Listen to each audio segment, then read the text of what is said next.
Escuché ayer a la ministra de Trabajo y a Kelly Olmos.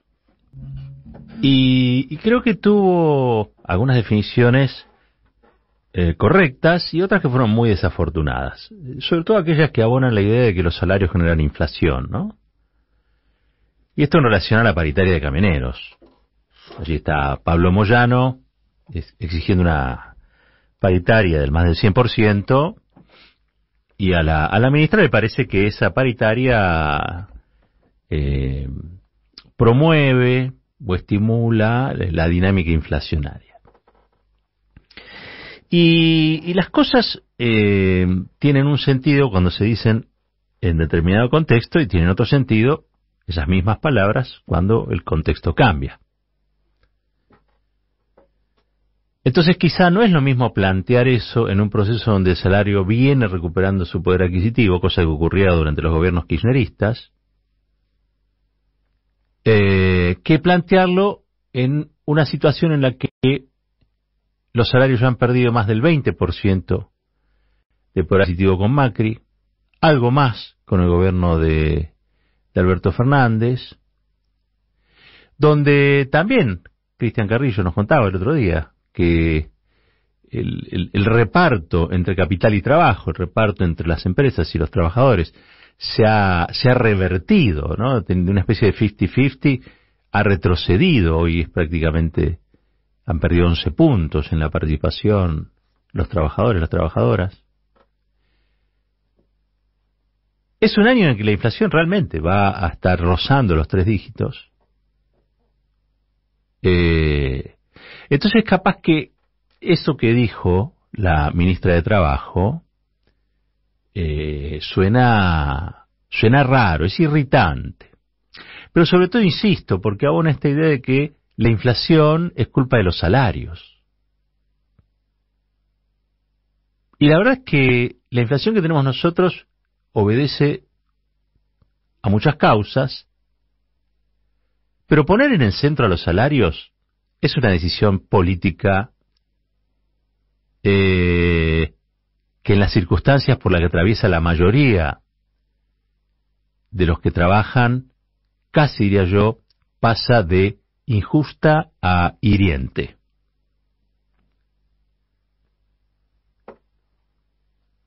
Que trabajadores y trabajadoras a los que les cuesta mucho llegar a fin de mes, a su vez sean responsabilizados por generar la inflación que le carcome el salario, yo no sé cómo se les ocurre, ¿no? Siquiera pensarlo. Porque muy probablemente no sea el salario de los trabajadores, sino las ganancias empresarias siderales que van a comprar dólares, que presionan sobre el precio del dólar, que a su vez impacta en el precio de los alimentos y de los consumos de los trabajadores y trabajadoras, lo que sí genera inflación. Entonces no es el salario de los trabajadores, sino la rentabilidad empresaria lo que genera inflación. Y yo prefiero un ministro o una ministra de Trabajo que diga eso. Aunque después se demuestre impotente, quizá para revertirlo en el corto plazo, porque puede pasar. Este es un gobierno que está muy debilitado porque tiene poderosos enemigos enfrente y también porque ha hecho de ciertos errores no forzados una constante, sobre todo en algunas áreas, ¿no? Sobre todo en algunas áreas. Cuando uno hace el recuento de la cantidad de ministros que terminaron por irse, realmente hubo que corregir muchísimo. Y si hubo que corregir es porque las cosas no estaban bien. Y las cosas no estuvieron bien durante mucho tiempo, ¿sí? Eso indica el recambio. Cuando vos cambiás a alguien en el equipo es porque o querés que se vaya ovacionado por la hinchada, o porque querés cambiar para ver si puedes ganar el partido. Me da la impresión de que las salidas estuvieron más explicadas por esto último que por lo anterior. Pero creo que este mito por el cual la inflación es culpa de salarios que son altos, hay que romperlo. No puede un gobierno peronista en la circunstancia actual plantear esto. Si vinieras de 3 años de recuperación de salario real, y bueno, capaz que lo que dijo Kelly no es tan descabellado. El bien común, la lógica del bien común existe. Y es probable que así como hay sindicatos que por su poderío, por su capacidad de lucha, de movilización, deporte, intervención en la economía, en la logística, en los servicios o en la industria, cualquiera sea, tienen posibilidad de sacar una paritaria mejor y otros quizá no.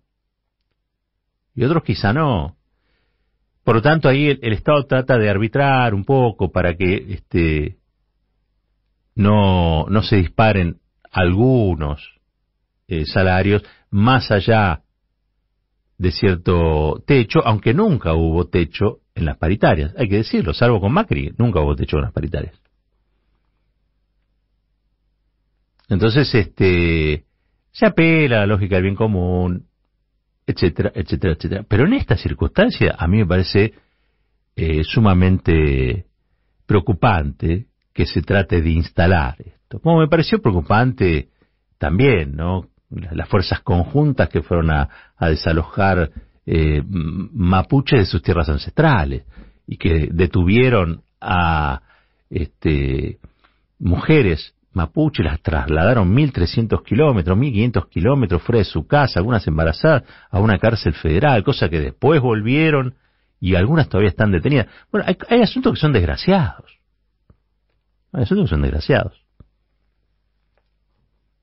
Yo estaba viendo lo que ocurrió con el tema de Gran Hermano, ¿no? Miren, la noticia de ayer, sin ninguna duda, que debiera haber sido el tema del gobierno, fue que finalmente avanzó un juez después de 45 días sobre una banda que algunos catalogan de loquitos sueltos, pero que cada vez emerge más como una estructura muy amplia, donde hay financiamiento, donde hay conducción, donde hay ligazón política, donde hay una superestructura que pudo determinar o pudo haber determinado el asesinato de la vicepresidenta del país, nada más y nada menos. Para mí, esa fue la noticia de ayer, la noticia más grande de ayer.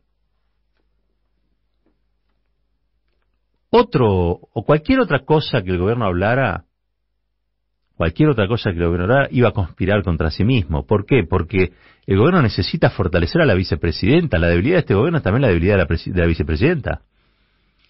Y necesita empoderar esa figura y necesita rápidamente, debe estar más preocupado el gobierno incluso que Cristina, dar con los responsables. Porque esos que se la quisieron dar a Cristina, el día de mañana se la pueden querer dar a Alberto Fernández, o a Sergio Massa, o a quien sea. Digo, es preocupante. No hay otro tema público más importante. ¿Alguien puede dudar a esta altura del partido de la decencia del presidente? Ese puede ser el eje de debate público. Es tan importante, tan relevante. Quizás sí, quizás no. Quizá como nosotros estamos dentro de la burbuja que nos interesa, esa burbuja a la que todavía le interesa la política, la economía. Yo creo que la política y la economía le interesan a todo el mundo porque todo el mundo sabe que de la política y la economía depende si llegan a fin de mes o no llegan a fin de mes, si pueden hacer tal o cual negocio, si van a poder reinvertir o no invertir, etcétera, etcétera, etcétera. Yo no creo en esta lógica del círculo rojo, pero entiendo a qué se refieren aquellos que habitualmente dicen no, a los interesados por tal cosa. Bueno, habrá algunos que se interesan con más intensidad. Pero lo cierto es que para mí, no había ayer otro tema de agenda que sostener más que pedir, a partir de los datos y a partir de esta decisión del juez Martínez Di Giorgi, la unificación de las causas, pedirle a la Corte Suprema que ponga más recursos para que la investigación avance, que esto se investigue como un atentado político y no que se siga investigando como si te hubieran empujado en el colectivo, porque lo que pasó acá fue muy grave. Tiene una gravedad institucional que no puede ser removida, ocultada, tapada, molestada por ninguna tontería, porque todo cede en importancia. Frente a eso, todo cede en importancia. Porque desde varios lugares se le viene reclamando al Poder Judicial que tome lo que ha sucedido como un magnicidio, intento de magnicidio, que ponga todos los recursos, que deje de lado las anteojeras, que se descolonice de macrismo. Es más, yo creo que alguien del gobierno tendría que salir y pedir que haya una conferencia de prensa del titular, presidente de la Corte, de los dos jueces actuantes, de los fiscales actuantes de modo conjunto y que nos expliquen a la sociedad argentina cómo después de 45 días está la investigación por un presunto intento, o por mejor dicho, por el intento de asesinato de la persona a la que votamos la mayoría de los argentinos para que fuera vicepresidenta. ¿Por qué nadie lo aclara? Porque nadie lo pide tampoco. ¿Cómo es la cosa? Tenemos tiempo para decir que los salarios generan inflación, pero no tenemos tiempo para reclamarle a la Corte Suprema que ponga más plata para hacer una investigación judicial. Y no sirve, porque alguien me va a decir, no, pero se le pidió, se le dijo, acá está el tuit, yo dije, no sé, yo dije, no. Ayer era el día para decirlo, ayer era el día para pedirlo. Y le voy a decir más, todos los días desde que pasó son los días para pedirlo. Y todos los días tiene que ser el principal o uno de los principales temas de la agenda. Pero no porque se le ocurra a un juez u otro hacer tal o cual medida judicial.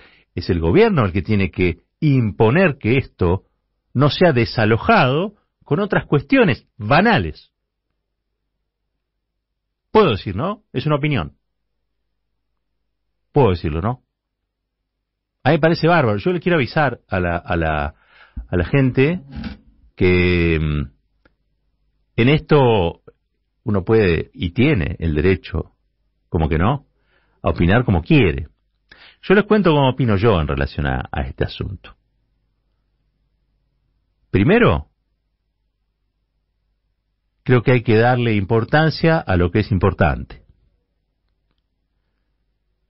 Segundo, creo que esto es importante porque es un deber.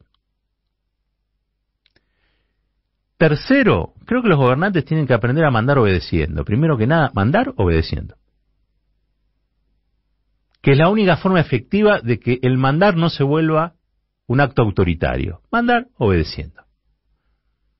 Presidente, la vicepresidenta, sus ministros, han sido elegidos con una vocación, con una proyección, con una idea por parte de la ciudadanía, por la mayoría de la ciudadanía, diría yo. Y entonces, ¿cómo es posible? ¿Cómo es posible que frente a lo que le sucedió a Cristina Kirchner, que le generó a ella, como verán, un perjuicio, porque no puede estar haciendo actos, no puede hacerlo con tranquilidad, porque ¿quién te dice que no hay otro Sabac Montiel esperándola en la esquina para pegarle un cuetazo? ¿Quién te lo dice? Pero no solamente a Cristina, porque parecía que el gobierno se encapsula y dice, bueno, que es un problema de Cristina. No es un problema de Cristina, es un problema de la democracia y también del gobierno, porque eso le puede pasar al presidente, a cualquiera de sus ministros. No hay otro tema más importante. No está en juicio la decencia de Alberto Fernández, para nada, porque los que quieran creer esas tonterías las van a seguir creyendo. Y los que no crean en esas tonterías no las creerán, porque Alberto Fernández, si hay algo que no tiene, es causas de corrupción. ¿O alguien reconoce alguna causa de corrupción que tenga Alberto Fernández? Yo no me acuerdo. Entonces, ¿por qué poner la decencia del presidente en agenda? No lo sé, la verdad que me sorprende. Lo otro me parece más que responde a un deber institucional. Los argentinos, las argentinas, los votantes de este gobierno, las votantes de este gobierno necesitamos que nos cuenten y nos digan quién intentaba matar a Cristina, por qué la quisieron matar y si ya está desactivado el peligro para que maten a cualquiera de los representantes que elegimos para que gobiernen este país. ¿Es mucho lo que estoy pidiendo? ¿O es razonable lo que estoy pidiendo? ¿O ya no hay ninguna racionalidad? Y nos estamos comportando al garete. Y mientras tanto tengo que escuchar en serio que los salarios producen inflación. No es así. Yo no estoy diciendo ni imputando individualmente, ni personalizando la crítica. A ver si se entiende. Hay cierta astucia política y cierta inteligencia política que es colectiva. Y exigírsela a una persona individualmente puede ser hasta un error. Y puede ser injusto con esa persona. Por eso yo habitualmente trato de no hacerlo. Yo describo sistemas o estructuras que determinan, en todo caso, que las cosas sean de un modo en el que se desarrollan y que uno puede criticar o opinar sobre ello, ¿no? Pero me da la impresión de que no debería salir de la agenda este asunto. La jefa política del espacio político del Frente de Todos, el mayor espacio político, la mayor corriente, la más masiva dentro del Frente de Todos, a ella se la quiso asesinar. Son preocupantes las revelaciones que tiene el propio expediente. Son cada vez más las relaciones que surgen con otro espacio político. No basta con hablar de los discursos de odio y criticar la violencia política y todas las cosas por la galería. Hay que profundizar la investigación, hay que poner toda la fuerza del Estado para que eso ocurra. Y también yo le quiero sumar que se investigue qué pasó con la custodia.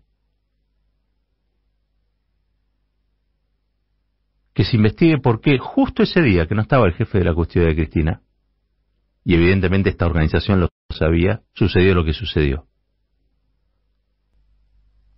Que se investigue, porque no vamos a estar tranquilos hasta que no nos digan quién quiso matar a Cristina. ¿Y saben qué? Nadie va a estar tranquilo, tampoco ellos. Lo que se tenía que decir se dijo. Roberto Caballero y su editorial. A buen caballero, buen entendedor.